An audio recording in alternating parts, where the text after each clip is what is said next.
सावन सोमवार की कथा के अनुसार अमरपुर नगर में एक धनी व्यापारी रहता था। दूर दूर तक उसका व्यापार फैला हुआ था।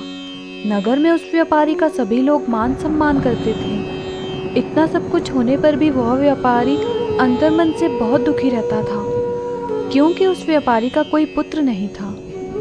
दिन रात उसे एक ही चिंता सताती रहती थी, उसकी मृत्यु के बाद उसके इतने बड़े व्यापार और धन संपत्ति को कौन संभालेगा।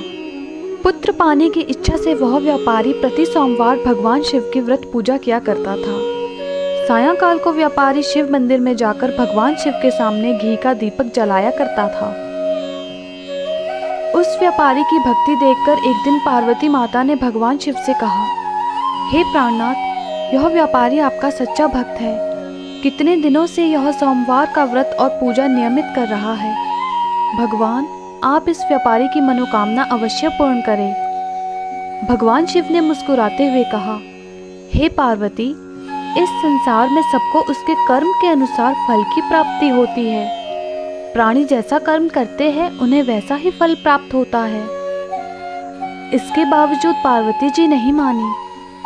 उन्होंने आग्रह करते हुए कहा, नहीं प्राणनाथ, आपको इस व्यापारी की इच्छा पूरी करनी ही पड़ेगी। यह आपका अनन्य भक्त है।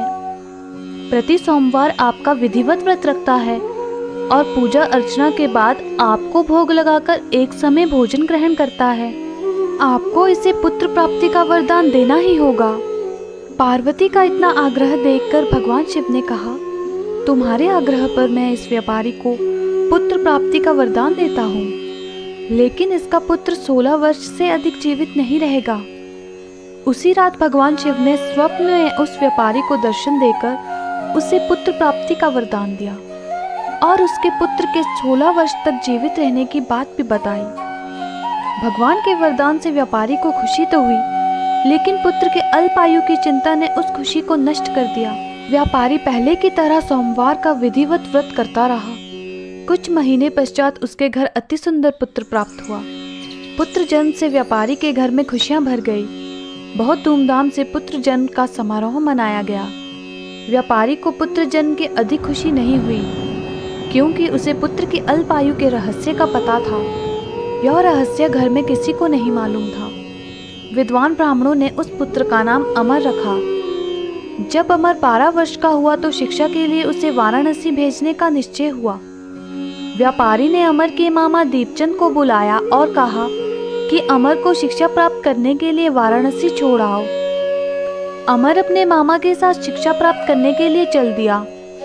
रास्ते में जहाँ भी अमर और दीपचंद रात्रि विश्राम के लिए ठहरते, वहीं यज्ञ करते और ब्राह्मणों को भोजन कराते थे। लंबी यात्रा के बाद अमर और दीपचंद एक नगर में पहुंचे। उस नगर के राजा की कन्या के विवाह की खुशी में पूरे नगर को सजाया गया था। निश्चित समय पर बारात आ गई, लेकिन वर का पिता अपने बेटे के एक आंख से अंधे होने के कारण बहुत चिंतित था। उसे इस बात का भय सता रहा था कि राजा को इस बात का पता चलने पर कहीं वो विवाह से इनकार न कर दे, इससे उसकी बदनामी होगी।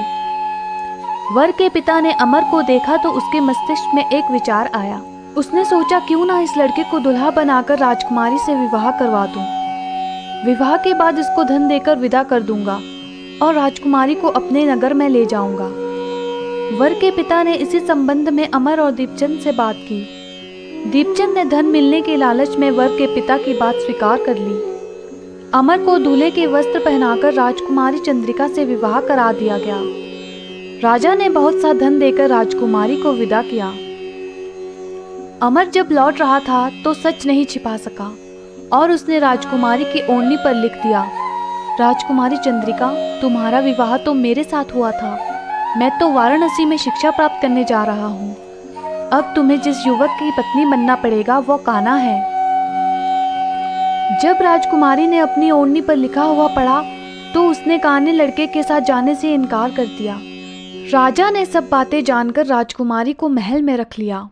उधर अमर अपने मामा दीपचंद के साथ वाराणसी पहुंच गया। अमर ने गुरुकुल में पढ़ना शुरू कर दिया। जब अमर की आयु 16 वर्ष पूरी हुई तो उसने एक यज्ञ किया। यज्ञ की समाप्ति पर ब्राह्मणों को भोजन कराया और खूब अन्न वस्त्र दान किए। रात को अमर अपने शयन कक्ष में सो गया। शिव के वरदान के अनुसार शयन अवस्था में ही अमर के प्राण पखेरु उड़ गए। सूर्य उदय पर मामा अमर को मृत देखकर रोने पीटने लगा। आसपास के लोग भी एकत्र होकर दुख प्रकट करने लगे। मामा के रोने विलाप करने के स्वर समीप से गुजरते हुए भगवान शिव और माता पार्वती ने भी सुने।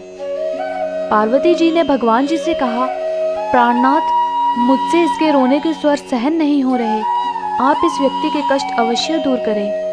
भगवान शिव ने पार्वती जी के साथ अदृश्य रूप में समीप जाकर अमर को देखा तो पार्वती जी से बोले, पार्वती, यह तो वही व्यापारी का पुत्र है जिसे मैंने 16 वर्ष की आयु का वरदान दिया था। इसकी आयु तो पूरी हो गई। पार्वती जी ने फिर भगवान शिव से निवेदन किया, हे प्राणनाथ, आप इस लड़के को जीवित करें, नहीं तो इसके माता पिता पुत्र की मृत्यु के कारण रो रो कर अपने प्राणों का त्याग कर देंगे। इस लड़के का पिता तो आपका परम भक्त है, वर्षों से सोमवार का व्रत करते हुए आपको भोग लगा रहा है। पार्वती के आग्रह करने पर भगवान शिव ने उस लड़के को जीवित होने का वरदान दिया और कुछ ही पल में वह जीवित होकर उठ बैठा। शिक्षा समाप्त करके अमर मामा के साथ अपने नगर की ओर चल दिया। दोनों चलते हुए उसी नगर में पहुंचे जहां अमर का विवाह हुआ था। उस नगर में भी अमर ने यज्ञ का आयोजन किया। समीप से गुजरते हुए नगर के राजा ने यज्ञ का आयोजन देखा। राजा ने अमर को तुरंत पहचान लिया। यज्ञ समाप्त होने पर राजा अमर और उसके मामा को महल में ले गया और कुछ दिन उन्हें महल में रखकर बहुत सा धन वस्त्र देकर राजकुमारी के साथ विदा किया। रास्ते में सुरक्षा के लिए राजा ने बहुत से सैनिकों को भी साथ भेजा। दीपचंद ने नगर में पहुंचते ही एक दूत को घर भेजकर अपने आगमन की सूचना भेजी। अपने बेटे अमर के जीवित वापस लौटने की सूचना से व्यापारी बहुत प्रसन्न हुआ। व्यापारी ने अपनी पत्नी के साथ स्वयं को एक कमरे में बंद कर रखा था। भूखे प्यासे रहकर व्यापारी और उसकी पत्नी बेटे की प्रतीक्षा कर रहे थे। उन्होंने प्रतिज्ञा कर रखी थी कि यदि उनके बेटे की मृत्यु का समाचार मिला तो दोनों अपने प्राण त्याग देंगे। व्यापारी अपनी पत्नी और मित्रों के साथ नगर के द्वार पर पहुंचा। अपने बेटे के विवाह का समाचार सुनकर पुत्र वधू राजकुमारी चंद्रिका को देखकर उसकी खुशी का ठिकाना न रहा। उसी रात भगवान शिव ने व्यापारी के स्वप्न में आकर कहा, हे श्रेष्ठी, मैंने तेरे सोमवार के व्रत करने और व्रत कथा सुनने से प्रसन्न होकर तेरे पुत्र को लंबी आयु प्रदान की है। व्यापारी बहुत प्रसन्न हुआ। सोमवार का व्रत करने से व्यापारी के घर में खुशियां लौट आई। शास्त्रों में लिखा है कि जो स्त्री पुरुष सोमवार का विधिवत व्रत करते हैं और व्रत कथा सुनते हैं, उनकी सभी इच्छाएं पूरी होती हैं।